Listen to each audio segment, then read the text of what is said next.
ایک گاؤں میں احمد نام کا ایک کسان رہتا تھا۔ وہ ہمیشہ پریشان سوچتا قسمت نے اس کے ساتھ انصاف نہیں کیا۔ اس کی زمین بنجر تھی، فصلیں اچھی نہیں ہو رہی تھی۔ غربت نے اسے مایوسی کے اندھیروں میں دھکیل دیا تھا۔ ایک دن احمد نے گاؤں کے مولوی صاحب سے اپنی پریشانی بیان کی۔ مولوی صاحب نے غور سے اس کی بات سنی اور مسکرا کر کہا، بیٹا، اللہ سے رجوع کرو اور کثرت سے استغفار کرو۔ استغفار نہ صرف گناہوں کی معافی کا ذریعہ ہے بلکہ یہ رحمت اور برکت کا دروازہ بھی کھولتا ہے۔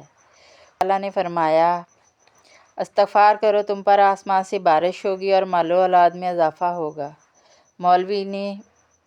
احمد نے مولوی صاحب کی بات کو دل سے قبول کیا اور روزانہ وقت نکال کر استغفار کرنے لگا۔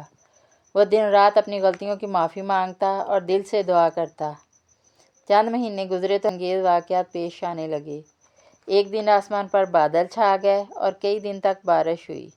احمد کی بنجر زمین ہری بھری ہو گئی اور اس بار اس فصل اچھی حالت میں ہوئی اور بازار میں بھی اسے اچھی قیمت ملی۔ اس کی حالت بدلنے لگی اور غربت ختم ہو گئی۔ احمد کو سمجھ آ گیا، استغفار صرف زبان سے ادا کرنے کے الفاظ نہیں بلکہ دل کی گہرائیوں سے اللہ تعالیٰ سے معافی مانگنے اور اس پر مکمل بھروسہ کرنے کا عمل ہے۔ وہ ہمیشہ کے لیے اللہ تعالیٰ کا شکر گزار بن گیا اور دوسروں کی ترغیب دینے لگا۔ استغفار صرف گناہوں کی معافی ہی نہیں بلکہ مشکلات سے نکلنے اور زندگی میں برکت حاصل کرنے کا بہترین ذریعہ ہے۔ اللہ تعالیٰ پر بھروسہ رکھیں، استغفار کو اپنی زندگی کا حصہ بنائیں اور پھر دیکھیں اللہ تعالیٰ کیسے رحمت کے دروازے کھولتے ہیں۔